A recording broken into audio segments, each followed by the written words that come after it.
თავს იკლავს მაიაკოვსკი, 17-ში არის მისი გასვენება და 18 აპრილს ურეკავს სტალინი ბულგაკოვს. ორ ადამიანთან აქვს დიალოგი ბულგაკოვს შემიასწრა, სტალინსთან და ცოლთან. თუმცა რა თქმა უნდა, როგორც ბევრი კაცი, ბულგაკოვიც იყო საკმაოდ უმადური კაცი და ეს პირველი ცოლი მიატოვა მეორე ცოლის გამო. სტალინს ეშინია დიდი ხელოვანის, მას აქვს კომპლექსი, რაღაცას ვერ გაიგებს. რომ არა მესამე ცოლი შეიძლება დღის სინათლე ვერც ეხილა. სტალინი მიხვდა, რომ ბულგაკოვი სახიფათოდ ღრმად შედის მის ახალგაზრდობაში, რომელიც მას არანაირად არ ჭირდება. მას ჰქონდა ძალიან საინტერესო სულიერი და ფიზიკური კონდიცია, როგორც არის მორფინისტობა. რომელიც თავს მოაჩვენებს საზოგადოებას შეშლილად. ეს ხო მაშინ ჩვეულებრივი ამბავი იყო, რომ მწერლის გამოკითხვა. იწერება პრავდაში სტატია, მაშინ გაიხადოს იაგოდამ, მაშინ გაიხადოს ბერიამ. კულტურას, რომელიც მომსახური არის პოლიტიკის. ბულგაკოვი მოკვდა სტალინის ლოდინში. შოსტაკოვიჩის მაგალითი ისევ და ისევ. ეხლა შენ შენივნება დაგეწყო ოპერაზე ლაპარაკი.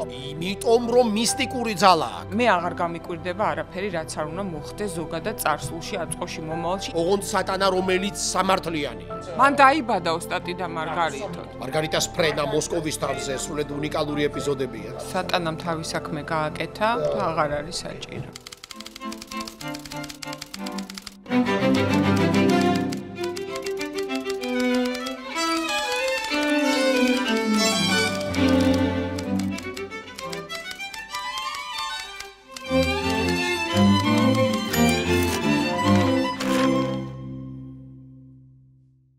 მოგესალმებით ჩვენ საყვარელ არხზე მისმინე ჩემი და ლაშას პოდკასტით ერთი წიგნი. სანამ გადავალთ წიგნზე, მინდა გთხოვოთ, რომ ჩვენი YouTube, Instagram, Facebook, TikTok არხი მისმინე გამოიწეროთ. გამოიწეროთ ასევე ღილაკი, რომელიც გვერდით აქვს YouTube-ს, რომ მოგივიდეთ შეტყობინება ჩვენი პოდკასტის დაწყებაზე. დღეს ჩვენი არჩეული წიგნი არის მიხეილ ბულგაკოვის ოსტატი და მარგარიტა. დიდი ხანია გვინდა ამ ტექსტზე საუბარი, იმიტომ რომ ერთ-ერთი ყველაზე აქტუალური რომანია.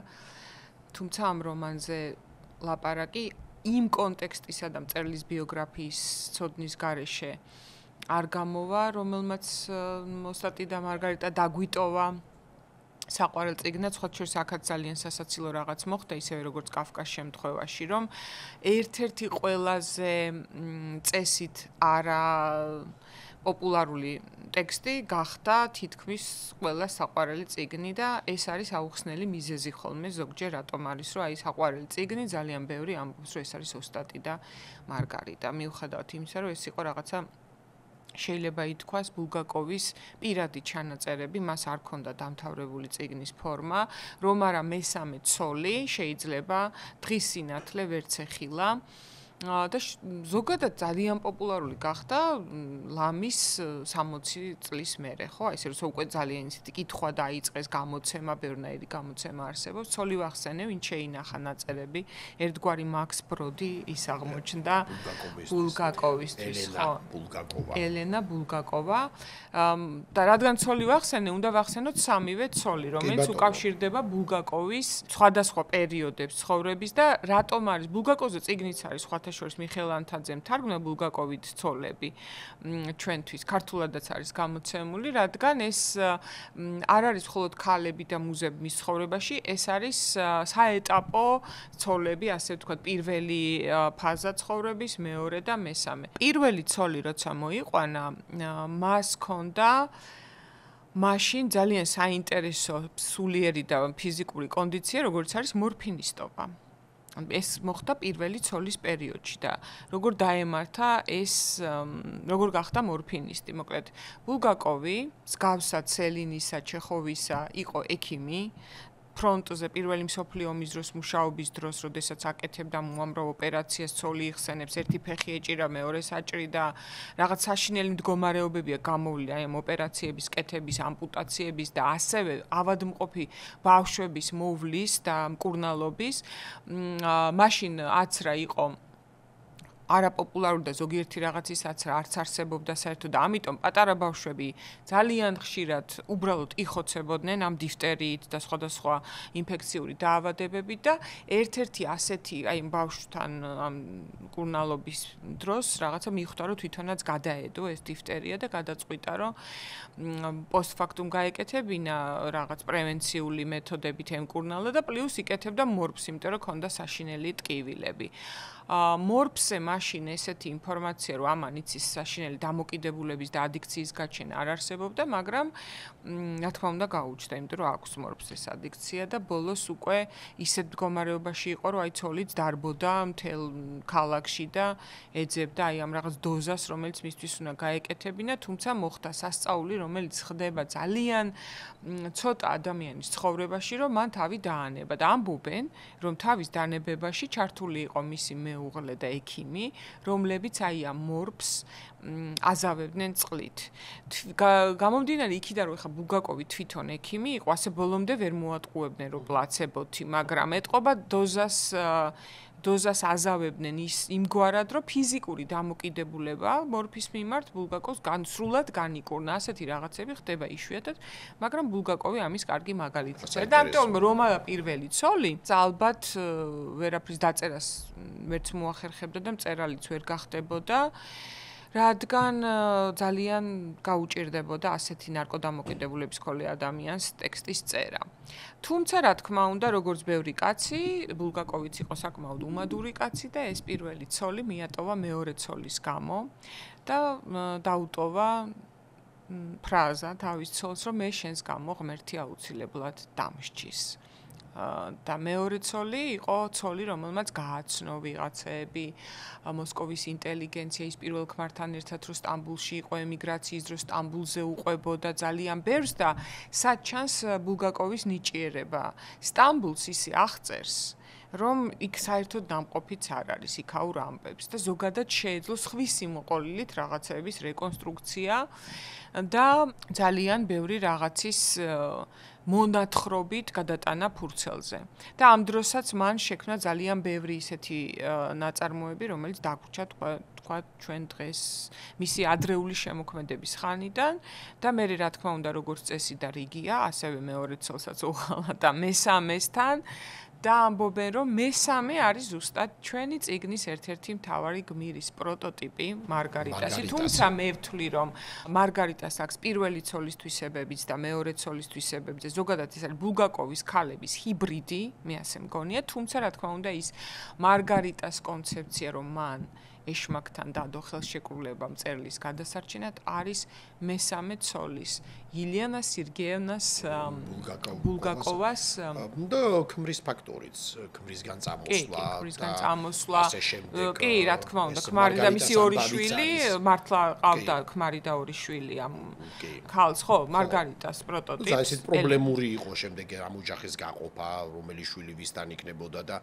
ასე შემდეგ და თვითონ დიდი ხნის განმავლობაში ესეთი რთულად ვითარდებოდა. ხო, ერთი შვილი წამოიყვანეს ბულგაკოვმა და ელენამ და ერთი დარჩა მამას. და არის ესეთი საკმაოდ საინტერესო მიმოწერა ელენა ბულგაკოვას ქმარსა და მიხეილ ბულგაკოვს შორის, როდესაც ისინი პრინციპში ესეთი ცნობილი საუბრის შემდეგ არკვევენ წერილობით თუ სინამდვილეში სად იქნება ელენა ბულგაკოვა ბედნიერი.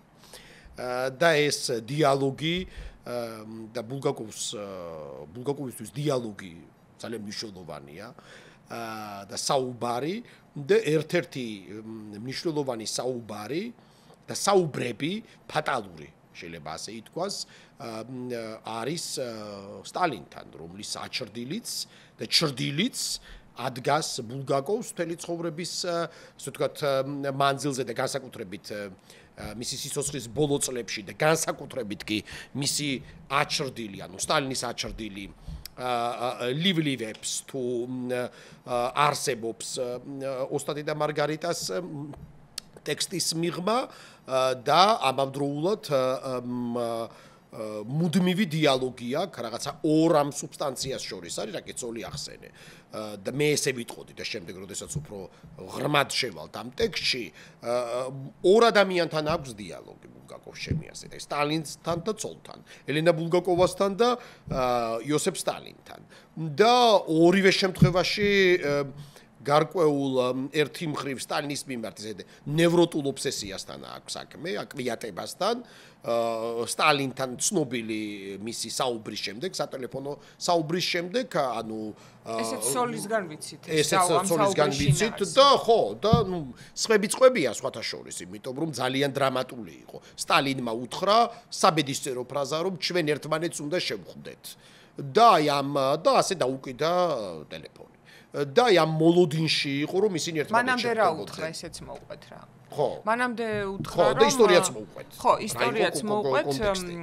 ეგეთი რუსული სიტყვა უკვე ყველას გაგონილი ექნება, იმიტომ რომ ქართულად არ უხდება წამლა ტრავლას რა, ის ადამიანის განადგურება იგში, რაც ამ ტრავლაში იგულისხმებოდა, რა თქმა უნდა, ბულგაკოვის მიმართაც იყო, იმიტომ რომ უნიჭო მწერლები ნიჭიერს ყოველთვის ერჩიან და აი ეს გადალაგების პერიოდი რომ იყო, საბჭოთა ხელისუფლება რომ მოვიდა და ზოგადად ბულგაკოვი შეიძლება ითქვას, რომ რაღაც მწესრიგისა და იმპერიის მომხრე იყო. არ გავაპრიმიტიულოთ ახლა მისი ეს დამოკიდებულება, იმიტომ რომ ეს მოდის ძალიან ღრმა ბავშვობიდან, იმიტომ რომ მამა რო გარდაეცვალა, მეფემ დაუნიშნა, ორჯერ მეტი პენსია, ვიდრე ქონდა და რაღაც მადლიერების განცდა ამ სასულიერო და მეფის რუსეთის მიმართ ქონდა, მერე ამ თეთრების მიმართაც ქონდა და სხვა ამით ის ბოდიში გასდოსტოევსკის ძალიან მეფისადმი მადლიერება. მეფისადმი მადლიერება და მერე თეთრების სადმი სიმპათიაც და დაკითხვაზე თან პირდაპირ ამბობდა, რომ მოწონს ეს ბელაგვარძიცი, როგორც ეძახა, მოწონს და რა თქმა უნდა დაგვრჩა მისი თეთრი გვარდიაც წიგნი, ამის მიხედვით გაკეთებული მერე სპექტაკლიც ტურბინების დღე, ეს ტურბინი ერთ-ერთი მისი წინაპრის გვარიც იყო და ბულგაკოვს აი ამ კომუნისტების მოსვლის დროს რაღაც თავიდან ეს ადაპტაციის პერიოდი და მე ვფიქრობ პრინციპში ბოლომდეც გაუჭირდა, თუმცა რადგან პირდაპირ ამბობდა ხოლმე დაკითხვაზე, როცა იბარებდნენ, ეს ხო მაშინ ჩვეულებრივი ამბავი იყო, რომ მწერლის გამოკითხვა. პირდაპირ აფიქსირებდა რაღაც თავის მოსაზრებებს და სტალინსაც მოგვიანებით მიაჩნდა, რომ ასე ჯობია, რომ შეიძლება სხვანაირად ფიქრობდეს, მაგრამ მისი სხვანაირი ფიქრი გულისხმობდეს კომუნისტების უპირატესობას. ანუ ასეთი აზრი ქონდა კონცეფციას, ტურბინების დღე რატომ მოწონდა, როცა მწერლები უჩვენდნენ, აი ბულგაკოვი არის ანტი საბჭოთა ერთეული. ის ხედავდა, რომ ქვეტექსტუალურად შეიძლება ბულგაკოვის ტექსტი უფრო გამოდგომოდა, ვთქვათ, ვიდრე სპეციალურად დაწერილი რაღაცა უხარისხო ლიტერატურის. მე თვითონ მე ხომ მოიგონდა სტალინმა ეს ფორმულა, რომ ტურბინებში ჩანსო რა ძლიერები არიან კომუნისტები, ბოლშევიკები, რა ასეთი ხალხიც კი აჯობეს. აი ეს იყო 15-ჯერ ქონდა ნანახი ეს სპექტაკლი, თუმცა მერე უკვე, როდესაც სტალინის ზეობის ხანა არის, ეს არის სადღაც 30 წელი უკვე, 14-ში თავს იკლავს, 14 აპრილს 30 თავს იკლავს მაიაკოვსკი, 17-ში არის მისი გასვენება და 18 აპრილს урეკავს სტალინი ბულგაკოვს. ეს ძალიან სასაცილო ისტორიაა თავისთავად, ასეთი ტრაგიკული, ესეთი ტრაგიკომიზმის, რა ვიცი, ყველაზე ნათელი მაგალითი, კარგად ჩანს, როგორ ცხოვრობდნენ მაშინ მწერლები, რა ნევროტულობა ახსენდა, აი ზუსტად ეს. ნევრასტენია. კი, და ცოლი იხსენებს, რომ ეგონა, რომ ოლეშა ასეთი რუსი მწერალი урეკავდა, რომ ის სხვადასხვა ხმით урეკავდა ხოლმე და ქონდათ ეს რაღაცა პაროდიული დიალოგები ერთმანეთთან და ძირთად ოლიშას ეგონა რომ ოლიშამ დაურეკა სტალინის ხმით და არც აიღო არც მიაქცია ყურადღება და მე რომ მიხვდა რომ მართლა სტალინი урეკავდა აი ქონდა შოკი და ზუსტად იქ უთხრა ის სიტყვები რაც ახსენე რომ მოგბეზრდით თქვენ გაშვება გთხოვეთ თუ იმიტომ წინ უძღოდა წერილი ბულგაკოვისაც სადაც ის თხოვდა რომ თუ არც მას საქმებთ არც არაფერს მაკეთებინებთ მაშინ ან სამსახური დამაწყებინეთ ან გამიშვით და იქ ახსენა სიტყვა თავისუფლებაზე და ეს იყო რაც სტალინმა დაიმახსოვრა. ანუ გამიშვით ემიგრაციაში გამაგდეთ კი არა, თავისუფლებაზე გამიშვით. აი ეს იყო ის ამოძახილი, რის გამოც საბოლოოდ ის რა თქმა უნდა დაიჭებოდა. ისე არა როგორც სხვა მწერლები დახვრეტილი, მაგრამ განრიყვა და ისგოად გადაქცევაც არანაკლები ტრაგედია მწერლისთვის, რომელსაც უნდა რომ წერდეს და დადგან და იმუშაოს და ასე შემდეგ. და აი ამ ზარის დროს, რადგან ორი კითხვა ერთად უთხრა, თქვენ სადგინათ, თქვენ რა გინდათ და მოგბეზრდით? ვერ ეტყოდა? თქვენ წასვლა გინდათ? ასე მოგბეზრდით? და არ ვიცი სტანის არა, ხომარჯობია, იქნებ მართლაც ღირდეს თქვენი გაშვება. თუ ასე ხო და თუ ასე ხართ, ხო ესე ძალიან უცნაურათეულია. ეხა მოგბეზრდიზე რო ეთქვა რომ ხო მომბეზრდით, მაგდენს ხვდებოდა რომ ამას გაშვება კი არ სულ სხვა დასასრული შეიძლება ქონდა და ასე დარჩა ბულგაკოვი ემიგრაციის გარეშე მთელი ცხოვრება ამას ალბათ. იმიტომ რომ არც აპირებდა სტალინი მის გაშვებას, ეს იყო უბრალოდ დამამშვიდებელი ზარი, თერაპიული ზარი იყო. სტალინის ცინიზმი, იმიტომ რომ ერთი მხრივ ის ამბობდა რომ ბულგაკოვის ამ მდგომარეობაში გაშვება, ანუ როდესაც ადამიანს აქვს ძალიან მძიმე სულიერი და ფსიქიკური მდგომარეობა არის შეცდომა, იმიტომ რომ ესე იგი ჩვენ მისგან მივიღებთ მტერს დასავლეთში, ეს ცხადია მისთვის, ანუ პოლიტიკური პრობლემა. თუ მეთქვები ეს მაიაკოვსკის სიკვდილი რო ვახსენე, ხომ არ ქონდა შიში რომ აი კიდევ ერთი მწერლის თვითმკვლელობა ამ ნევროტულ მდგომარეობაში არ იქნებოდა და ეს ზარი ალბათ ეს იყო. მხოლოდ ამიტომ დაამშვიდა სპექტაკლებს არ აღუდგენდა, იმიტომ რომ რამდენიმე სპექტაკლი, რომელიც მოსკოვის სამხატვრო თეატრში მიდიოდა ბულგაკოვის, ეს უკვე გაუქმებული იყო, მათ აღარ თამაშობდნენ ამ სპექტაკლებს, უკვე ტურბინებიც ჩაბარებული იყო. მაგრამ თეატრში დააწყებინეს მეორე დღესვე მუშაობა. ასისტენტ რეჟისორად, თვითონ რასაც თხოვდა, ხო? და ეს პარადოქსი, მიდითო იქნებ მიგიღონო. იქნებ, აბას ცადეთ კიდევ ერთხელ. და რომ მივიდა უკვე რაღაც მზად იყვნენ ისინი, რა თქმა უნდა, აი ასეთ ქვეყანაში ცხოვრობ. კატათაგბობანა ჩვეულებრივი სტალინს რაც ახასიათებდა. ანუ ერთი მხრივ, რომ ადამიანი დარჩეს ცოცხალი თუ ამას სიცოცხლე ჰქვია, მაგრამ მუდმივად კონდეს განცდა, რომ არის გამოკიდებული სიკვდილსა და სიცოცხლეს შორის, უბრალოდ არ განადგურდეს ბოლომდე და ეს მისი ზარი და ეს მართლა ძალიან მნიშვნელოვანი სატელეფონო ზარი, იმიტომ რომ მე ვფიქრობ და ამაზე მე და შევისაუბრებთ, აი ეს დიალოგი ძალაუფლების აბსოლუტური ძალაუფლების ფლობელთან, რომელიც მან დაიბადა ოსტატი და მარგარიტა. აბსოლუტურად ეს დიალოგი ეშმაკთან, ვოლანთან, პრინციპში ეს არის დიალოგი სტალინთან. რაღაცნაირად. კი, და თან მერე ქონდა რამდენიმე სანამ ოსტატსა და მარგარიტას წერაზე. ხო. დავიდ, რა თქმა უნდა ეს არის ჩანასახი ამ რომანის დაწყების ქონდა რამდენიმე სკეჩი.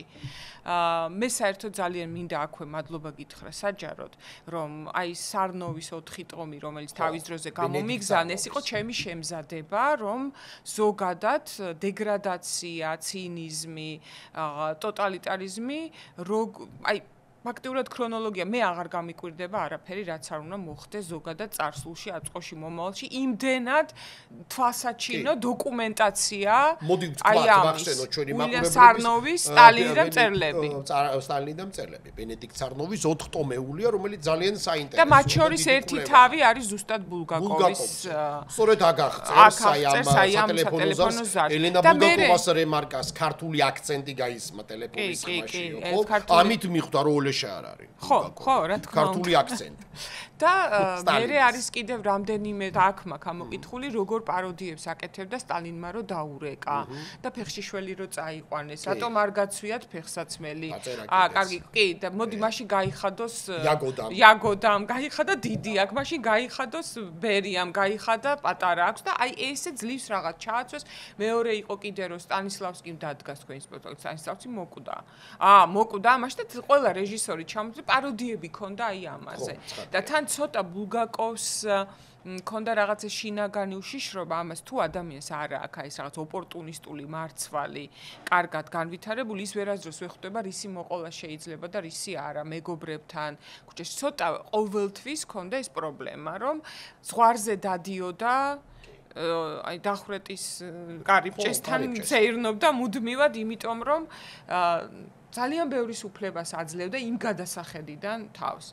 და აქაც არის ასეთი ჭორი და კიდევ ერთი ტრაგედიის მიმანიშნებელი, რომ ამიტომ ყვები, იმიტომ არა რომ ყვითელი გადაცემა გვაქვს, მაგრამ მოგიხსენებათ, ვისი ცოლებით მოწონდათ გარეგნულად და სხვათა შორის ბულგაკოვს ძალიან სიმპათიური ცოლები ყავდა სამივე და ეს მესამე ცოლზე ამბობენ, რომ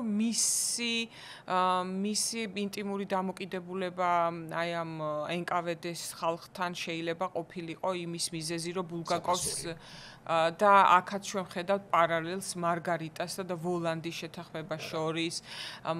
იგივე ეს აზაზელოს მიცემული კრემის და ასე შემდეგ, რომ მაშინ და თუ ამას მიუდგებით ჩვენ 21 საუკუნის მორალიზმით, რა თქმა უნდა, ეს არის აბსოლუტური კატასტროფა ტრაგედიასთან ერთად, მაგრამ ჩვენ უნდა გავიხსენოთ, რომ 20-იანი წლები, 30-იანი წლები საბჭოთა კავშირში ეს იყო წლები, როცა ცოცხლად დარჩენის გარდა სხვა გამოწვევა არც მწერალს და არც ადამიანს არ ქონდა და შეიძლება ითქვას აი ამ დროის ლიტერატურიდან მოდის აი ის შიშის წნეხის და საშინელი სულიერი მდგომარეობით გამოწვეული ტექსტების ფასი ალბათ და მე რო გადავხედეთ ჩვენ პოდკასტებს ჩვენ თითქმის 90% თუ არ ჩავთვლით რაღაც გამონაკლისებს, გვაქვს გასული საუკუნის 20-იან წლები, მათი ხარისხი, ის ჩვენი აკვიატება კი არა, რაღაც სხვა ტიპის ხარისხი მოდის, რადგან ეს იყო მიჯნა ამ სულიერ და ფიზიკურ გადარჩენას შორის ყოფი ადამიანების ტექსტები, ხო? ძალიან ხმაურიანია. არ იქნებოდა ალბათ ოსტატი და მარგარიტა, რო არა ცოლის როგორ ჩვენ თქვენ ცოლი და ზარი. ცხადია, ელენა ბულგაკოვა, რომელიც თავისთავად ისეთი მისტიკური მოვლენაა. თვითონ ბულგაკოვი საკუთარ თავს მისტიკურ მწერალს უწოდებდა, მათ შორის სტალინისადმი მიწერილ წერილში ამბობს ამას. მისტიკური მწერალი ვარ მეო, რა ენაა, ხო წარმოიდგინეთ ეხა პროლეტარიატის ბელაც გენერალურ მდივან სტალინს, რომელიც საკუთარ უხეშია შეფასებებით თუ აქმებით და აქ ელაპარაკება ბულგაკოვი მისტიკაზე, რაც ახასიათებს სხვათა შორის მწერლებს, კომპოზიტორებს და ბულგაკოვი ამ თვალსაზრისით გამონაკლისი არ არის, თუ კი ამ პერიოდზე ვისაუბრებთ, ალბათ რაღაცა საერთო სურათშიც უნდა დავინახოთ, ეს ახასიათებს იგივე გალაქტიონ ტაბიძესაც ჩვენ შემთხვევაში, როდესაც პოეტი, ადამიანი, ხელოვანი არის რაღაცნაირად მატერიაშიც არსებობს და არსებობს ისეთ მისტიკურ სუბსტანციაშიც და ამას და ეს როლი არ არის, იგივე პასტერნაკი იქნება თუ ეს იქნება შოსტაკოვიჩი თუ შეიძლება პირიქით ამის გარეშე არც ის მიწიერი პოეტობა არის. აბსოლუტურად, ანუ ეს არ არის უბრალო ადამიანი, ჩვეულებრივი ადამიანი არ არის და მას შეუძლია რაღაცა ისეთი დაინახოს, ანუ პოეტმა, ავტორმა რაღაც ისეთი დაინახოს, ბუნებრივია, რასაც ვერ ხედავს სხვა. უბრალოდ სხვანაირი ჩვეულებრივი ადამიანები. ეს ამბიცია აქვს ბულგაკოვს, ანუ ის ელაპარაკება ტრანსცენდენტალური, ასე ვთქვათ, პერსპექტივიდან სტალინს, როგორც ასევე მისტიკურ მოვლენას ამ ძალაუფლების აბსოლუტიზმის გამო, სადაც ძალაუფლების მქონე მხოლოდ პოლიტიკურ ძალაუფლებას კი არ ფლობს, არამედ ძალაუფლებას სიკვდილზე და სიცოცხლეზე. და თან ორივე სასულიერო გამოცდილება ისე ოჯახში ბულგაკოვს ორივე მხრიდან ბებია, ბაბუები და მამა და სტალინს თავად სასულიერო და ეთყობა მაინც სადღაც იმედი ქონდა, რომ მასში ეს მოცემულობა მაინც ბოლომდე მეტაფიზიკური. აბარა, ღმერთი და ეშმაკი. ამაზე უნდათ მათ საუბარი. იგივე რომ ვახსენე ბორის პასტერნაკის, ასევე ბორის პასტერნაკი სტალინმა ხო იცოდა, მას შეუდა ჩამორეკვა. ხო, კი, შეუდა და ეს ჩამორეკვა იყო და ეს ერთი მხრივ კი არა, ერთმნიშვნელოვნად манипуляციის მიზნით, ისევ და ისევ ხაფანგში მოქცეული ადამიანსთან თამაშის მიზნით ბულგაკოვმა ცოტა ჩვენ ერთმანეთს უნდა შევხვდეთ და ღმერთზე ვისაუბროთ. პასტერნაკმა ასე უპასუხა. იგივე შოსტაკოვიჩთან ზარიც გულისხმობს შოსტაკოვიჩის პასუხით, შენი თქმის არ იყოს რაღაცა გროტესკისა და ტრაგიზმის ზღვარზეა, როდესაც სტალინი მას დაურეკავს და კითხავს, როგორ ახართ, მე გული მერევა. ის უპასუხებს და რატომ ასე არ მოგწონთ საბჭოთა კავშირში? არა, ფიზიკურად გული მერევა, ცუდად ვარ, მკვდებიო, იმან უთხრა. ისტერიკას აწყობდნენ ესენიც, იმიტომ რომ პრინციპში იგივე ბულგაკოვი იქნება, შოსტაკოვიჩი იქნება, მანდელშტამი, მარია იუძინა, სალოსი, ამიტომაც ვახსენებ, ხო, რაღაცა მდგომა წმინდანისა და რაღაცნაირი ისეთი თითქოს მოედნის არტისტის სოციალ მე და შენ ამაზე ხშირად გვილაპარაკია, მაგრამ მე ვფიქრობ, რომ აი თუნდაც საქართველოს პერიოდზე სტალინის შენ წიგნში ეს კარგად არის მის ბავშვობა. მე მგონია რომ აქ სადიზმით გამოწვეული სხვისი დანევრო. კი, ანუ ეს კი არ თამაშობდნენ, უბრალოდ ეს ხალხი გააგიჟა. და თავის მოგიჟიანებაზე ჩვენ იუძინაზე გვილაპარაკია ხოლმე რომ ეს გადარჩენის ის ხო არ იყო რაღაცა სიმულაცია სიგიჟის თუმცა მე მგონია რომ აი ეს ზარის ლოდინი ფსიქოლოგიურად ადამიანი მოლოდინის რეჟიმში რო ამყოფებ ძალიან ამ დროს უფუნქციოა სრულიად ელოდება და გოდოს მოლოდინიც ეგ არის მოლოდინია ჯოჯოხეთის კი ნამდვილად ეს არის ამ ეხა ბულგაკოვი მოკვდა სტალინის ლოდინში ზუსტად ეს არის და სწორედ ამ მოლოდინმა ერთი მხრივ მოახდინა ინსპირაცია მასზე რომ ეს ანუ ამ ვერ შემდგარი სატელეფონო დიალოგის გამო დაიწერა ოსტატი და მარგარიტა დიალოგი ეხლა ცხადია ამის დამწრობას არ ვცდილობ ეხლა რომანის დიალოგი ეს არის პოეტის ანუ არტისტის დიალოგი ხელისუფალთან მეფესთან და პრინციპში რუსულ ლიტერატურაში ბულგაკოვის გავლით იყო ეს ინსპირაცია ერთმნიშვნელოვნად და ის რომ ნიღაბი არსებობს მოდი ამაზეც კიდევ ერთხელ ვთქვათ რომ შესაძლოა ავტორებს დიდ პოეტებს დიდ ხელოვანებს კონდეთ ტირანის პირობებში გარკვეული ნიღაბი კონდეთ მორგებული ეს ცხადია ალბათ არა მხოლოდ ბულგაკო უფრო თვალსაჩინოა თქო მარია იუძინას როდესაც შენახსენებ აქ უნდა გავიხსენოთ ალბათ გენიალური ავტორი რომელიც გარკვეულწილად მსგავსია რაღაც თვალსაჩინით ბულგაკოვის ეს არის დანიელ ხარმსი რომელიც თავს მოაჩვენებს საზოგადოებას შეშლილად ან არის კიდეც შეშლილი თუკი ჩვენ შეშალეს ყოველ შემთხვევაში იმიტომ რომ ის ჩაეთვალა შეშლილად ცოცხალ კანზე ღილებს იკერავდა და აქ არის კითხვის ნიშანი ესეთი ჰამლეტიანური მოდი ასე ვთქვათ ეს არის ადამიანი რომ ასე თუ ადამიანი თამაშობს შეშულს რომელსაც შეუძლია ამგვარი ტიპის ტკივილი მიანიჭოს საკუთარ თავს არის კი შეშლილი თუ უბრალოდ ამ ეს როლი ეს ნიღაბი უკვე იმდენად შეზღუდულია მას სწორედ მივხვდი სწორედ ამის თქმა მინდოდა ეს არის შეშლილობის სიმულაციიდან ნამდვილ შეშლილობაში გადასვლა რომ ეს სიმულაცია გიწევს ეს არის როგორც ტყუილებს რო ამბობდა მე ტვინს აქ უნარი რომ დაივიწყოს რომ ეს ტყუილი ახლა 50 ჯერ რაღაცას რო იმეორებ უკვე მართალი ხდება ის შენთვისაც შენივე ტყუილი და ასე არის ეს სიგიჟეც ახლა სულ თუ გიჟის როლში ხარ ესე იგი ეს არის შენი ბუნებრივი მდგომარეობა როგორცაციც ატარებ ცხოვრების დიდ ნაწილს ხო და ამიტომ აი ეს სადიზმი სულ ახსენდება ის ბავშვობას რო იკვლევდი მისას სტალინის აი ეს მამის დანარცხებამ და აი ამ ბავშვობაში ჩადებულმა მისდამის სადიზმმა დაბადა მერე გენერალიზებული სადიზმი მთელი ნაციების და ხალხების და ადამიანის ინდივიდების მიმართ და ანუ რაღაც დემონური ხო იმიტომ რომ ეს წარმოუდგენელია ეხლა სტალინი როგორი დიქტატორი იყო ეს ბევრ წიგშია მაგრამ აი სარნოვს ასე ხშირად იმიტომ ვახსენებ რომ იქ არის ცინიზმის როლი რომ ბევრად უფრო აგიჟებ ადამიანს როცა ესე ურეკავ პირდები რომ ჩვენ უნდა შევხვდეთ და ის ამას განიხილავს რომ თითქოს სტალინი არის მისი მფარველი ამის გამო ასე უყურებს და მე აღმოჩნდება რომ არანაირი მფარველი არ ყავს რომ არ შედგება ეს შეხვედრა და არც ის რაღაც მაღალ მატერიულ მასე მეფისტოფელსა და ღმერთ შორის დიალოგი არ შედგება და არც მეფისტოფელის როლზე თუმცა მართლა აი ამან სტალინი ირიბად მონაწილეა იმის რომ ჩვენ გვაქვს ერთი კარგი რომანი ოსტატი და მარგარიტა რასაკვირველია აბარა და ეს ანუ პრინციპში შეგვიძლია ასე ვთქვათ რომ ოსტატი და მარგარიტას იდეა სადაც იქ ფსიქიატრიულ დაწესებულებაში დატყვევებული ოსტატი, რომელიც მწერალია და რომელიც ერთმნიშვნელოვნად ეს უკვე ინტერპრეტაციასაც არ ექვემდებარება, ხო ეს არის ბულგაკოვი, ხო ეს ის პრინციპში საკუთარ თავზე წერს.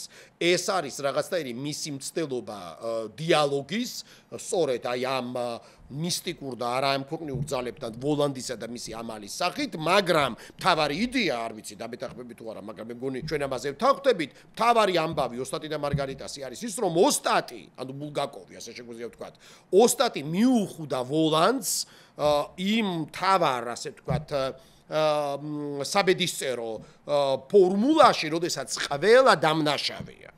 პრინციპში ვოლანდი ვისაც ერჩის და ვისაც ჟის ან ყოველ შემთხვევაში ვისაც ვოლანდი აქცევს გარკვეული ინტერესისა და ამ ჯადოქრობისა და ზემოქმედების ფოკუსში მათ ყველას აქვთ რაღაცა წოდვა ეს იწყება ბერლიოზით, ამ გენიალური დასაწყისით, ხო, როდესაც ეს ბერლიოზი, რომელიც ხო იესოს ნამდვილობაზე კამათობს. ანუ ამით ბულგაკოვი პრინციპში ან ოსტატი ელაპარაკება ვოლანს, ან გნებავთ სტალინს, რომ მე ვიცი, მე და თქვენ, მე და შენ გავიგეთ. მე მიგიხვდი შენ, რომ სინამდვილეში ამ სამყაროში პრინციპში ყველას უნდა მოეკითხოს და მოეკითხება კიდეც, მე ეს მესმის. და სტალინთან კიდევ ერთი დიალოგი გავიხსენოთ, რომ სული სურათი ქონდეს. ეს არის, როდესაც სტალინის ახალგაზრდობაზე დაწერილ პიესა ბათუმის ბატუმ დასადგმელად მიდიოდნენ ბათუმში და მატარებელში, აი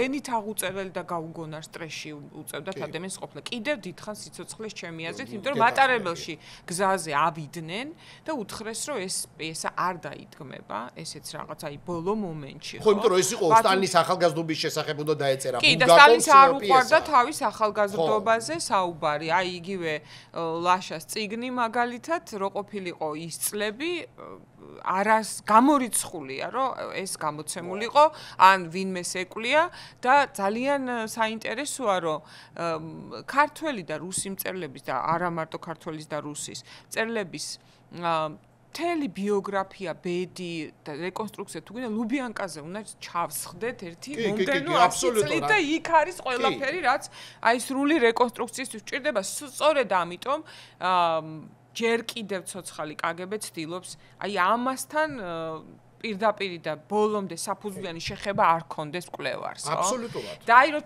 დაბრუნდნენ უკან სასტრაფოდ მოუწიათ გამობრუნება და ცოლი ეუბნებოდა რომ მოდი იმაში ლენინგრადში მაინც მაშინ რა ერქვა?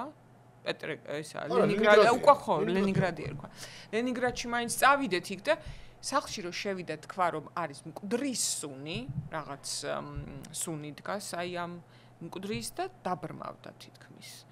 ეს რა თქმა უნდა გამოწვეული იყო მისი გენეტიკური დავადებით, მაგრამ შეიძლება კიდევ 20 წელი არაფერი მოსვლოდა, რომ არა აი ეს კიდევ სტალინის დეპეშა რო და აი ამის მერე უკვე ხო დაიბადა რომანი ტკივილით, საშინელი ტანჯვით, მოლოდინით და სიცოცხლის ზღვარზე. დაწერდა კიდევ წარმოუდგენელი რამდენიმე წელი, რომელზეც არც ერთხელ აღარ უპასუხა, იმიტომ რომ სტალინი მიხვდა, რომ ჯერ ეს ერთი გადაიარა იმ დრომ, როცა მწერლების თვითმკვლელობა დააზიანებდა რეჟიმს, ეს დრო უკვე გადავლილი იყო და მეორე რომ ბულგაკოვი ალბათ თავს არ მოიკლავდა, თუ მოიკლავდა, აი დარდი. უკვე ეს დამოკიდებულება. კი, თუმცა 1940 წელს, როდესაც ის მოკვდა, მართლაც ბულგაკოვების სახლში გაისმას არის. თუ არ ვთქვი სახლში თუ მის ერთ მეგობართან, აღარ მახსოვს ზუსტად, მაგრამ ყოველ შემთხვევაში ფაქტია ისტორიული გაისმას არის თვითონ სტალინის კანცელარიიდან, კრემლიდან, სავარაუდოდ იყო მისი მდივანი პოსკრებიშოვი, რომელმაც ერთადერთი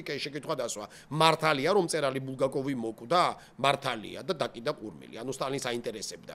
ანუ ეს ისტორია დასრულდა ასე. მაგრამ ცოტაღრით ბატუმსაც რო დაუბრუნდეთ, იმიტომ რომ აქ არის გარკვეული გასაღები თვითონ სტალინის დამოკიდებულების მწერლებთან და ბულგაკოვთან და საერთოდ ხელოვნებასთან ძალიან მნიშვნელოვანია.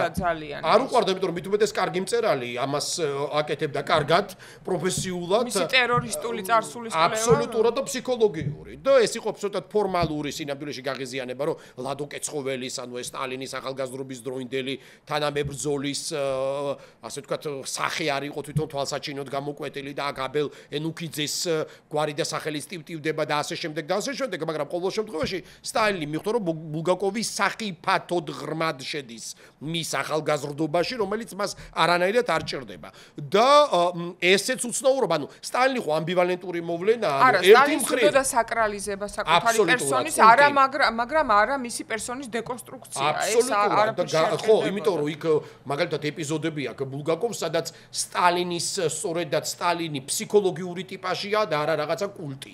სადაც ის ლაპარაკობს თავის ეჭვებზე, შიშებზე, ამას გულისხმობდი, რომ ვერ ხვდებოდა რა ჭირდება სინამდვილეში. ჭირდებოდა არა პირდაპირ მასზე მოყოლა, არამედ პარალელი რომ გიორგი სააკაძე რაც არის. ხადია, ვერ მიხვდა, კარგი მწერალია და ჯერის დრო არ იყო, ხო. მაგრამ აი აქ კითხვის ნიშანი ჩნდება, არის კი კარგი მკითხველი სტალინი. ხომ?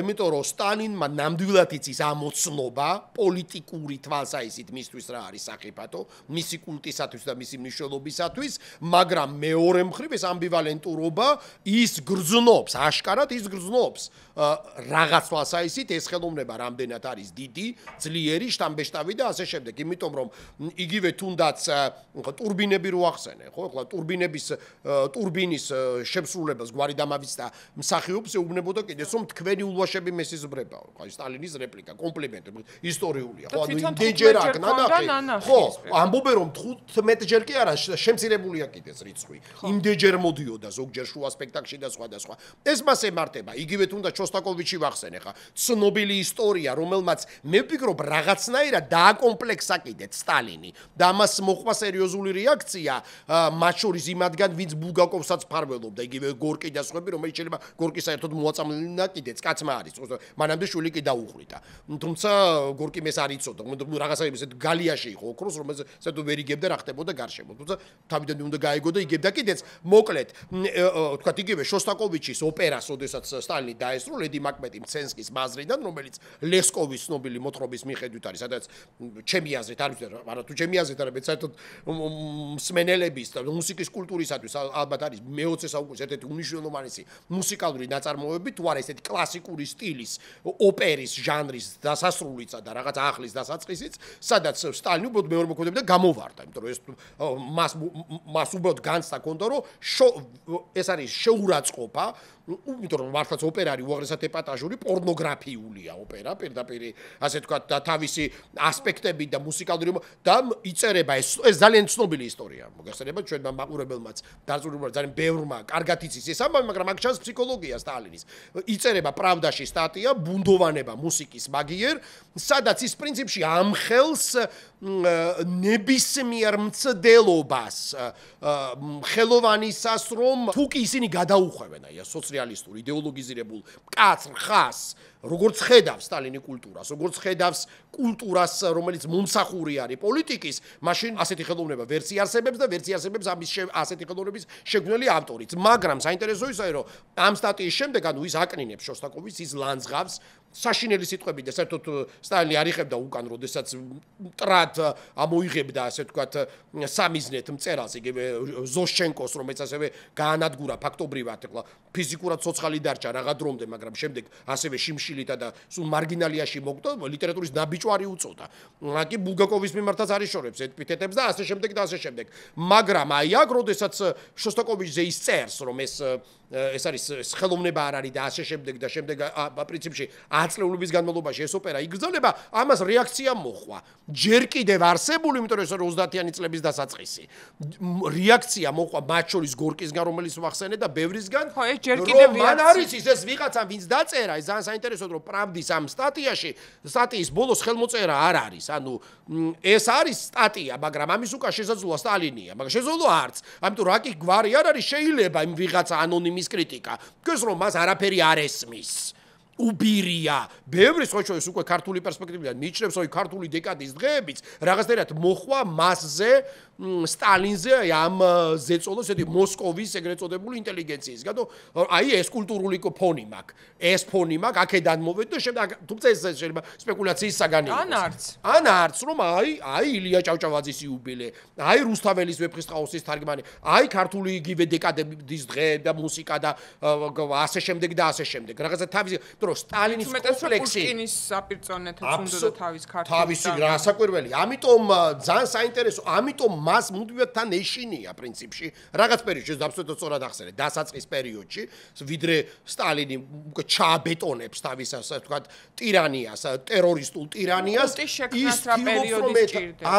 აბარა, რასაკვირველი, იმიტომ რომ შემდგომ უკვე მეორე მსოფლიო ომის შემდგომ, როდესაც იგივე ჟდანოვის ცნობილი მოხსენება, სადაც უკვე ახმატობა და პარადოქსია ქართველი ადამიანის გვარი ჟღერს ვანო მურადელის ეს ფორმალურად ის ვანო მურადელის სრულიად დავიწყებული და სრულიად იდეოლოგიური და სრულიად უნიჭო ოპერა იქცა თვითონ და ჟდანოვის კრიტიკის ობიექტი, მაგრამ სინამდვილეში იყო მნიშვნელობა, რომ ვანო მურადელის ფაქტორით გაენადგურებინათ იგივე შოსტაკოვიჩი, ახმატოვა და სხვები და სხვები. ხო, შეშენივნება დაგეწყო ოპერაზე ლაპარაკის და ძალიან არ გაცდენ. მაგრამ რა, ანუ რისი თქმა მინდოდა, სტალინს ეშინია დიდი ხელოვანის, მას აქვს კომპლექსი რაღაცას ვერ გაიგებს და რაღაცაერად არ შეცდეს და ამიტომაც ის მუდმივ კატათაგბობანაშია ვიმეორებ ავტორთან, დიდ ავტორთან. ამიტომაც ესმის ბულგაკოვს და ძალიან საინტერესო რაღაცაა ჩემი აზრით და მივიდეთ ერთ მნიშვნელოვნად ოსტატთან და მარგარიტასთან ბულგაკოვს ისევე როგორც მანდელშტამს, ისევე როგორც გალაქტიონსაც, ასე ვთქვათ, ამ პერსპექტივიდან ესმის თავისი მნიშვნელობა. ამიტომაც მათ აქვთ ამბიცია, რომ უნდა ელაპარაკონ უმაღლეს მმართველს, რომლის მმართველობის, ასე ვთქვათ, ძალაუფლებაც სცდება პოლიტიკურ სუბსტანციას ვიმეორებ. მას ესმის, მისი მნიშვნელობა და შემთხვევითი არ არის სხვათა შორის, ესეც დაექვემდება რა ცენზურას, ბუნებრივია ბულგაკოვი წერს მოლიერის ბიოგრაფიას. სადაც ხადე იქაც არის დიალოგი მეფესა და ავტორს შორის. ბუნებრივია იქაც მოლიერსა და მოლიერში შეგვიძლია დავინახოთ ბულგაკოვი და ლუი მე-14 შეგვიძლია დავინახოთ სტალინი. კი და ეს ძალიან აშკარად იკვეთება, ხო რომ იწყებს, აი თქვენ ახლა ხელში გიჭირავთ ადამიანი, რომელზეც საუკუნეების მერე ილაპარაკებენ მოლიერზე წერს და თავის გულისხმობს. ყველაფერი არის მას. რა თქმა უნდა და გადავიდეთ უკვე რომანზე, რომელიც სტალინი რატო ვახსენთ, კიდევ ერთხელ ვიტყვით ამდენჯერ, იმიტომ რომ სტალინის ბრალია რომ ეს არ დაიწერა, სტალინის ბრალია რომ ამ ადამიანმა იცოცხლა იმაზე ცოტა თავისი სხვათა შორის თომას მანის არ იყოს ბულგაკოვმაც იწინასწარმეტყველა თავისი გარდაცვალების წელი. ცოტათი შეცდა რამდენიმე თვით. და მასაც ბოლო პერიოდში საყვარელი ქალის და ქალის როლი სამწუხაროდ მაშინ ეს იყო. ბოლომდე გვერდში ედგა და შემოგვინახა ეს ტექსტი, რომელზეც დღეს ვილაპარაკებთ. შეიძლება ვთქვათ, რომ ესეც არის ბიბლიური სიუჟეტი, სადაც ვოლანდში შეიძლება მოვიაზროთ არა მარტო სტალინი, არამედ ზოგადად ბოროტიძალა და ვიმშელოთ იმაზე არის თუ არა ბოროტიძალა დამნაშავე ვისაც ჯის ეს რომ ყველას რაღაც სოდვა ეს არის თუ არა გამართლება ზოგადად ეშმაკის ხო იმიტომ რომ 90-იანი წლების ბოლოს 2000-იანების დასაწყისში არსებობს ასე ძალიან კარგი ავსტრიელი რეჟისორის მიხაილ ჰანეკეს ფილმი Funny Games როგორ ითარგმნება თამაშები რაღაც აი ვიდეო თამაშებზე ამოცხოს სადაც აი ეს არის ორი მორალისტი რომელსაც პეტრე და პავლე ქვიათ როგორ სჭიან ადამიანებს იმიტომ რომ ისინი არიან არასაკმარისად ზრდილობიანები არასაკმარისად ემპათიურები მოკლედ ყველას რაღაც ცოდვა აქვს მაგრამ აი როდესაც ვიღაც იქნება ეს სტალინი ვოლანდი მეფისტოფელი თუ ასე შემდეგ და აქ ჩვენ რაც მთავარია ვხედავთ გოეთეს ეს იყო მთავარი სტალინის რო თავი დავანებოთ გოეთე და მისი ფაუსტი არის აქ თავარი ინსპირაციის წყარო და ბევრგან ჩანს აი ეს საიდან აქვს აღებული მეფისტოფელის შავი პუდელის ფორმიდან დაწყებული დაამთავრებული ოდიში მცირე ჩანართის საკითხი ბულგაკოვს ყოველთვის აინტერესებს რაღაც ეშმაკეული კი რა თქმა უნდა ეს მოთხრობების ციკლი დიავალია და ანუ ეშმაკია და ან თუნდაც თეატრალურ რომანში პირდაპირ გუნოს ოპერა ფაუსტიდან მეფისტოფელის გამოჩენა გახსნის სიუჟეტულ ხაზს. მოკლედ შეგვიძლია ვთქვათ, რომ სტალინამდე ყველაფერი არის გოეთეს ბრალი. ბევრ მწერალთან ნახეთ ახლა რომ გოეთეს ბრალია რაც ხდებოდა მის შემდეგ 2 საუკუნე რა. კი, იმიტომ რომ აქ ანუ პრინციპში ადამიანი დარჩენილია სატანის პირისპირ ხომ და ვოლანდის პირისპირ არის დარჩენილი ოსტატი რომელიც თუ კი გადარჩება პრინციპში გადარჩება სწორედ რაღაცა უცნაური ხელშეკრულებით აი ეს მგონია ყველაზე საინტერესო მომენტი რაც ახლა ახსენე რომ აქ ჩვენ რას ვხედავთ რომ ეშმაკთან დადებული ხელშეკრულება მიმუშავა ხო სწორედ და ბედნიერი ცხოვრებით დასრულდა მარგარიტამ დაიბრუნა თავისი შეყვარებული მაგრამ სოციალები დარჩენ თუ არა არ ვიცით მაგრამ რის გამოც ხელშეკრულება დადო ეს პირობა შესრულდა ხო და აი აქაც ეს სახელები რაც თქვა ბულგაკოვს არჩეული აქვს აი ეს ვოლანდი რომელსაც თან თავის ამალა ახლავს და ეს ნაწილი არის ძალიან კარგი ლიტერატურული რუსულით დაწერილი აი ეს ამ თანხლები პირები აზაზელო და კატა ბეჰემოტი და კოროვიე და ფაგოტი და ასე შემდეგ და ყველას აქვს თავის მნიშვნელობა მე მგონია რომ ამითაც ერთობოდა აი მაგალითად იქ რომ აძლევს აი ამ საცხს მარგარიტას ხო ეს არის რომ აზაზელი მითოლოგიაში არის ზუსტად ვინც სარკე და მაკიაჟი პირველად და ასეთი რაღაცები შესთავაზა ქალებს. და ადამიანებს ზოგადად აი რაღაც ესთეტიკის ის გაუჩინა, ხო? და ეს ჯოხზე გადამჯდარობა და ეს კატის მარგარიტას ფრენა მოსკოვის თავზე. ამიტომ მე გიჩნდება სულ პირველი წაკითხვის ეს რომ პირველად წავიკითხე, რატომღაც სწორედაც რომ პილატე პონტუელისა და იეშუა ჰანოცრის ამბავი ჩამრჩა, რადგან ჩემთვისაც იყო უცნაური რაკურსი აი ამის დანახვის და მეორე დრო წავიკითხე მაგალითად ბულგაკოვზე რო ვიცოდი რომ თავი თვითონაც ძალიან ტკიო და პილატესთანაც ვაიგივებდი რომ ალბათ რაღაცა პილატე არის ჩემთვის ყველაზე ამბივალენტური პერსონაჟი რომელშიც რაღაცა გამოკვეთილია რაღაც ტიპის დისციპლინა ბოროტება რაღაც სადიზმი მაგრამ მე ტანჯვა იმის გამო რომ შეხვედრა უნდა და აი აქაც შეგვიძლია დავინახოთ რომ რაღაცა პარალელური პერსონაჟია ვოლანდისაც პილატე რომელსაც შეხვედრა უნდა და ეს შეხვედრა რაც ახსენე ხო რომ სტალინს იქნებ მოუნდეს ბულგაკოვთან შეხვედრა. იეშუა ჰანოცრიც არის თვითონ. ეს არის უკვე ოსტატის პარალელური პერსონაჟი, ხო? და ალბათ მე ვფიქრობ, რომ ბულგაკოვი მთელი სანამ უკდებოდა ნატრობდა, რომ ეს ტექსტი ენახა სტალინს და მე ედარდა, რომ აი როგორ არ შეხვდა ბულგაკოვი. ხო, შეგვიძლია რომ ისთვის წერდა, რომ ანუ არის ერთი შენი კოლეგა ამბობს, რომ პირადად მისთვის დაწერილი ტექსტია, მაგრამ იმდენი სიმბოლოა, იმდენი ალუზია და ისეთი დასაწყისი განსაკუთრებით სანამ ესე ინტენსიურად და კარგწერას რო შეეფერება ისე სანამ წერდა ტექსტი, იქ არის ძალიან ბევრი ლიტერატურული ალუზია და კვლევა, სხვადასხვა ამ პილატე პონტუელის ამბობს, ძალიან ისე ფუნდამენტურად მიუდგა, იკვლია ეს პერიოდი, ხო, ეს არ შეიძლება ერთი ადამიანი, თუმცა რა ვიცი თუ სტალინზე ეს წარმოდგენა გაქვს, რომ ამიტომაც დავწერე შეკითხვა, სტალინი იყო კი კარგი მკითხველი, ანუ პრინციპში მაგით გეკითხები მე ამისთვის აზაზელისა და აი ამ კოროვიევის და ფაგოტის და აი ამათი უკან დამალული კონცეფციები, ნუ თუ სტალინისთვის გაკეთა, ამის იმედი ქონდა, რომ სტალინმა ამდენი იცოდა? ეს ხომ ბევრი მკვლევარის ის არის შედი. ეს იყო უბრალოდ ეს იყო სიკვდილ სიცოცხლის თამაში. ბულგაკოვისათვის. ამიტომ სხვა გზა არ ქონდა. კი, ეს ტექსტი როენახად უბრალოდ დახრეტდნენ.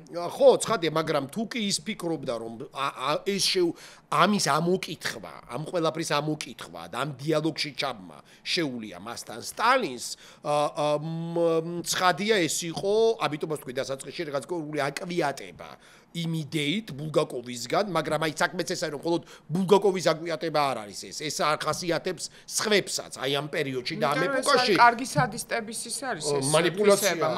ადამიანები არ არიან კარგად, გენიოსები არიან უბრალოდ ნევრასტენიის ისეთ ზღვართან მისულები, ან ზღვარს მიღმა უკვე გასულები, მაიაკოვსკი ვერც გაუუცნო.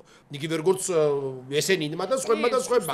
ხო, ანუ მათთვის ეს არის ტრანსცენდენტალური მოვლენა. კი, და რაც თავარია, სადიზმის კლასიკა რა არის, რომ როდესაც შენ იცი, რომ აუცილებლად დაგხრეტენ, ეს არის ცოდნა უკვე, რაზეც შეგიძლია ქონდეს რეაქცია, გარბი ხარ, იმალები, თავს იკლავ და ასწრებ, ანუ არჩევანის რა შეზღუდული, მაგრამ რა თავარი სტალინის სადიზმის წვერვალი იყო ზუსტად ის, რომ შენ არასდროს არ იცოდი კარზე კაკუნი რას ნიშნავს. მოლოდინის რეჟიმში ყოფნა. აი ეს იყო, ეს დამართა მწერლებს. და იმ პერიოდის ხალხი, მე ვფიქრობ, რომ აი ეს ამ პერიოდზე გაწელილი შიში ესეთი დათრგუნულობა და პატარა რაღაცაზე სილაჩრე, რომელსაც დღესდღეობით ვაკვირდებით პოსტსაბჭოთა სივრცის თითქმის ყველა ქვეყანაში, გარდა ბალტიისპირეთისა და უკრაინისა, რადგან ისინი იატაკქვეშეთიდან არ წასულან არსად და ყოველთვის ცდილობდნენ პლაცდარმის მომზადება სტალინის ალტერნატივას. აი მგონია, რომ ეს არის სტალინის მიერ თავის დროზე ჩვენს მენტალურ დნმ-ში ჩადებული, რომ აი მუდმივად შეიძლება რაღაც შეიცვალოს. რომ ჩვენ ხედავთ, რომ 15 ეხლა ჩემი სპექტაკლი რო 15 ჯერ ნახოს რომელიმე პოლიტიკოსმა, რას იფიქრებ, რომ ალბათ მოწონს, ხო? აბა რატო უნდა მოდიოდეს ამდენჯერ ერთი და იგივე სპექტაკლის სანახავად. მაგრამ ჩვენ ხედავთ, რომ ეს არაფერს არ ნიშნავს. იმიტომ რომ ეს კატათაგობანა არის, სადიზმი არის ეს თორე, როცა მე პირდაპირ გეუბნები არ მომწონხარ, არ მიყვარხარ და როგორც კი საშუალება მექნება დაგხრეთ, ეს უკვე შენთვის რაღაცა ის არის. ხო, გეცოდინება რომ მორჩა. არა, ნუ ორმაგია დამოკიდებულება. გაგუება სტალინის. აი აქ არის სადიზმი. მე მგონია რომ მანიპულაციურია, სპეციალურად აკეთებდა ამას და მას არავინ არ უყვარდა. ეს არის კლასიკური და ეს შენ რას გიყვები ზოგადად ვამბობ. ფსიქოპატი, რომელმაც არ იცის რას ნიშნავს სიყვარული. ხოლმე რომ თავი მოიკლა არც ეს არ არის შემთხვევითი. ადამიანები თვითმკვლელობამდე მიყავდა და სხვათა შორის ამას არ ჭირდება სუიციდალური მიდრეკილება. რაც სხვა შემთხვევაში ნორმალურ გარემოში იკლავს ადამიანს. შეიძლება ნებისმიერი ადამიანი ჩააგდო, გააგიჟო ისე და ისეთ მდგომარეობაში ჩააგდო, რომ რაც გააკეთა ნაძეჟდა ალილუევა მის გააკეთა. კი, 32 წელს, 7 ნოემბრის საღამოს, სადაც როცა სტალინმა მას პატარა ლიმონი ესროლა. მაგრამ ეს იყო კულმინაცია. მაგრამ რითი თქმა მინდოდა? ლიმონის გამო არ მოგდა. ეს იყო ჟესტი და პრინციპში შეიძლება ამის გამოც დაისაჯა უკვე მოლოტოვის სოლი პოლინა ჟემჩუჟინა, რომელიც აი აქ როცა გავარდა ნაძეჟდა ალილუევა სუფრიდან ღამე გაყვა მოლოტოვის სოლიც და შემდეგ წლებისა და წლების მერე სტალინი დაიჭერს მოლოტოვის სოლსაც პოლინა ჟემჩუჟინას. მოლოტოვი არის საგარეო საქმეთა მინისტრი წლების განმავლობაში სტალინის და სადიზმის ელემენტი და მოლოტოვს მიუჩენს ასე ვთქვათ ბიუროკრატიულ ცოლს რო არ მოეწყინა მას. ეს კალინთან მიმართება და ოღონდ პოლინა ჟემჩუჟინა ეს კალის ცნობილი ეს ბოლშევიკია ღრმას იბერეში კვდება როგორც აბსოლუტური ფანატიკოსი სტალინი. ესეც ფსიქოპათიის რაღაცა ფორმა. ასე რომ შეგვიძლია ვთქვათ უბრალოდ ამ დუალიზმში რისი თქმა მინდოდა. სტალინის შემთხვევით სხვა შორის ელენა ბულგაკოვაც იხსენებს რომ სტალინს და სხვაებიც სტალინი ზოგჯერ მესამე პირში ლაპარაკობდა თავის თავზე. სტალინმა წაიკითხა, სტალინმა ნახა. მესამე პირი, ანუ ერთი მხრივ არის რაც ვიცით რისი ნიშანიც არის. აბსოლუტურად გასაგებია. ხო, იმიტომ რომ ერთი მხრივ ეს არის იგივე აი შოსტაკოვიჩის ისევ და ისევ, ხო? ანუ შოსტაკოვიჩს ამუნათებენ, არის საშინელი ნადირობა მასზე, პრინციპში დაჭერის პირას არის, იქაც მას უკვე ჩემოდანი ჩალაგებული აქვს, ცოლი აი დღეს მოვლენ, ხვალ მოვლენ და უესრად იღებს სტალინურ პრემიას. უეცრად. სწორედ ეს ფიგურის მე ერთია რომ იცი მაგალითად რომ აი ეს მეფე სანამ არის შენ არ გეღირსება არც დადგმა არც დღიშუქი და არც ჯილდო და მეორეა რომ არ იცი რო გიგრეკავენ დასახურეტად გირეკავენ თუ ჯილდოს გადმოსაცემა და ეს არის სადიზმი ზუსტად. იმიტომ რომ მისტიკური ძალა აქვს. ამიტომაც არის ასე ვთქვათ სატანური მეფისტოფელის და სატანაც ხო ეს არის ამბივალენტური არსება იმიტომ რომ სატანა რას ამბობს რომ მინდა ვაკე ბოლანდი ბოროტება და კეთილი საქმე გამომდის გოეთესეულის ფორმულა ეს არის ხო ანუ მასხელეწიფება შეგიწყალოს თუ გაგანადგუროს და ისწყვეტს სატანა თუ ღმერთია და ამ შემთხვევაში სატანაა ოღონდ სატანა რომელიც სამართლიანია ძალიან უცნაური ფორმულაა, ხო? ძალიან რთული ფორმულაა. ამიტომაც გიჩნდება განსაკუთრებით მოუმზადებელ ასაკში და ფსიქოლოგიურ მდგომარეობაში და პირადი გამოცდილების შეიძლება ვთქვა ეს, რომ პირველი წაკითხვისას პილატე პონტუელი და ვოლანდი გამახსოვრდება უფრო მკვეთრად, იმიტომ რომ საინტერესოა. აი ეს ორმაგობა ადამიანში და მით უმეტეს პერსონაჟში არის საინტერესო და საინტერესოც არის საშიში მერე, იმიტომ რომ შენ აი მე ვფიქრობ ბულგაკოვი შეყვა აი ამ თამაში სტალინს, სადაც ის მერე ეს დამთავრდა მისი დაბრმავებით. დაბრმავებით, მაგრამ გამოიცნო რაღაც, ხო, ბულგაკოვმა. ანუ თავისი ბუნდოვანება რაღაცნაირად გამოიცნო, მაგრამ იმედის მოგდა, რომ აი ამ ტექსტს აიკითხავს და ყველაფერს მიხვდება, რომ ეს შეხვედრა უნდა მომხდარიყო. და ტექსტი აშკარად არ არის დასრულებული, ხო?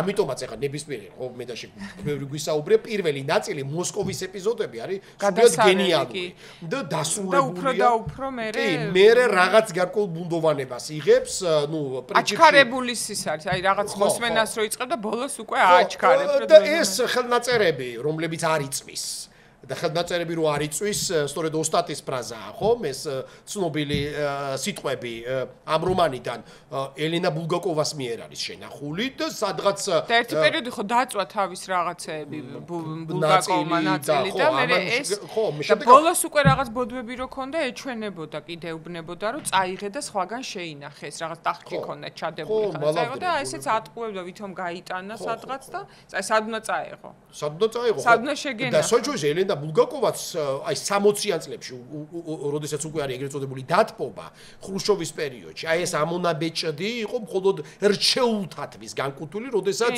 ის აკითხებდა ოღონდ ესეც იყო გარკვეული გამოცდის შედეგად ანუ ყველას არ ენდობოდა ბუნებრივია ამ კაცის სოლი, ბულგაკოვა, ანუ არჩევდა ადამიანებს. 90-იანამდე ის მასიურად, მაგრამ მე როგორ გახდა რაც ესეც საკრალური, აქაც მისტიკური ელემენტი შემოდის.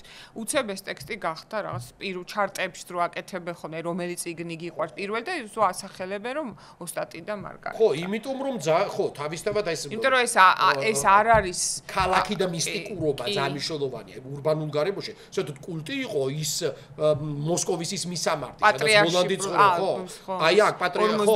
ხო, აი იქ მიდიოდნენ და კითხულობდნენ და საერთოდ ერთგვარი პილიგრიმაჟი იყო გარკვეულწილად და ასე შემდეგ და ასე შემდეგ. თვითონაც ელენა ბულგაკოვაც, რომელიც მართლაც ამ მნიშვნელოვანი მოვლენაა, რაღაცნაირად არა მხოლოდ ინსპირატორი და მუზა, არამედ რაღაცნაირად აი ამ სამყაროს თანაშემოქმედია ბულგაკოვის, იმიტომ რომ აბსოლუტურად ბუნებრივ ამ შემთხვევაში სწორედ ის არის ეშმაკთა ხელშეკრულების დამტები პერსონაჟი, ანუ თავარი, ხო? ხო, მაგალითად არსებობს ისტორიები, სადაც მაგალითად რედაქტორებთან ან კინორეჟისორებთან ელენა ბულგაკოვა საუბარი, მაგალითად ბულგაკოვა ცნობილი იყო რომ უარყოფდა ანუ ეკრანიზაციის იდეას საერთოდ და ამბობდა რომ ვერ გადაიღებდნენ და გაბრაზდება მიშა ანუ გაბრაზდება და ამ მაგალითად ერთი საინტერესო სასოციალო ეპიზოდი რომელიც ძალიან ბუნებრივად თქვაო ამ კალმა რომ ხო ამაზე გავარკვევ დღეს ღამე მიშას დაველაპარაკები ანუ მიხაილ ბულგაკოვს და ბულგაკოვი უკვე 30 წელს წარია მინიმუმ შემდეგ ახსნა ყოველ ღამე მე მას ველაპარაკები და ესეც ამ სამყაროს ამ ძალიან ბუნებრივი მისტიკურობის ნაწილია ეს კალიც ამისი ამიტომაც ვამბობ და აი რა გარანტია ქონდა მაგალითად სამივე ცოლმა სხვათა შორის მესამეს გარდა ზუსტად 90-იან წლებამდე იცოცხლეს, იცი? ძალიან დიდი ხანი.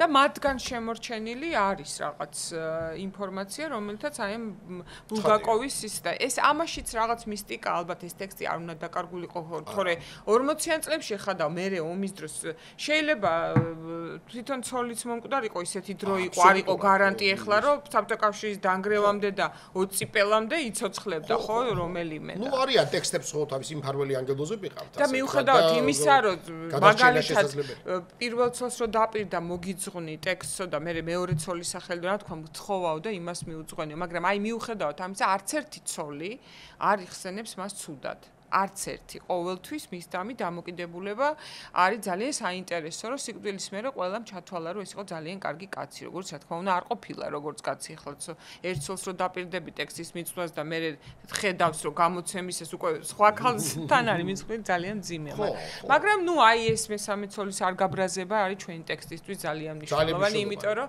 მისი წყალობით გვაქვს ეს ტექსტი ხო და აი აქაც ის მუდმივი თემა ეშმაკთან დადო თუ არა ხელშეკრულება, აი ეს მომენტია ყველაზე დამაბნეველი, რომ ნუ მარგარიტა მიდის ხვერპლზე და ვოლანტთან ერთვება იმ რაღაც მასკარადის და მასკარადის თემაში და ამით გადაარჩენს თავის შეყვარებას. მე ზოგჯერ მგონია რომ ზოგადად თავიდანვე ეს ყველაფერი ხდება ფსიქიატრიულში. იმიტომ რომ რაღაც დროს გიჩნდება განცდა რომ შენც ხარ აი ამ დიდ ტოტალიტარულ სისტემაში კი არა ფსიქიატრიულ კლინიკაში. ესეც არის. ბულგაკოვისთვის ესეც არის. და სადაც ფსიქიკური პრობლემების მქონე ოსტატი სინამდვილეში არის ყველაზე ფხიზელი, ამიტომაც მახსენეთ, ხო, დასაწყისში იგივე ჰამლეტი. ანუ სამყარო შეიშალა თუ ადამიანი, რომელსაც ეს სამყარო მიიჩნევს შეშლილად. ხო, ეს არის. და უმთავრესი იდეა, სადაც სწორედაც აი ამ ეს მარცვალი ამ რომანში ჩადებული ალბათ ბულგაკოვისათვის იყო რაღაცნაირად გადარჩენის შესაძლებლობაც, სადაც ისევ და ისევ ავტორი მიუხვდა აი ამ სამყაროს შემოქმედს, ოღონდ არ ვიცით ეს შემოქმედი ღმერთი არ არის. ანუ აი ამ ძალას, რომელიც ამბივალენტურია, მიუხვდა რომ ყველას აქ წილი გარკვეულ დანაშაულს. გარკვეულ დანაშაულ არ არსებობს. აქ ჩანს რომ ეს სამყარო, რომელშიც ცხოვრება მოუწია ოსტატს ანუ ბულგაკოვს. ეს სატანას შექმნილი სამყაროა. იქ სატანა წვეთს, ვინ იცოცხლოს, ვინ არა და დამამცირებლად და არქეტიპებია კიდე. აი მაგალითად ხანდახან თუ გიფიქრია რომ რამდენად მნიშვნელოვანი პერსონაჟია ანუშკა. აი ანუშკა რომელიც რაღაცა ზეთი დაღვარა ხო და ამან გამოიწვია რომ რაც არ უნდა თანმიმდევრული იყო საკუთარ შეხედულებებში, საკუთარი თავის მოფრთხილებაში, სულიერ და ფიზიკურ ჰიგიენაზე ზრუნვაში ვიღაც ანუშკა დაღვრის ზეთს და ეს განსაზღვროს. აი აქ ისჯება ყველა ვინც ამბობს რომ სამყარო ლოგიკურია მაგალითად. აი ბერლიოზის საუბარი უსწრებდა წინ აი ამ ანუშკას ეპიზოდს ვოლანთან ხო რომ და რა გენიალურად არის ეს მართლა დაწერილი ეპიზოდი, როდესაც აი ეს ბერლიოზი ეს ტრამვაი გადაუვლის თუ გახსოვს მემანქანის სახე ქალის კომსომოლი ქალის ეს შოკირებული სახე და ამ სახის რეპლიკა რომ მთვარეს გავს და უეცად მთვარეც რო ჩანს რომ აი იმ მთვარის რაღაცნაირად იმეორებს ერთგვარი ანარეკლია ხო საოცარი ტექსტია ამ თვალსაზრისით, მაგრამ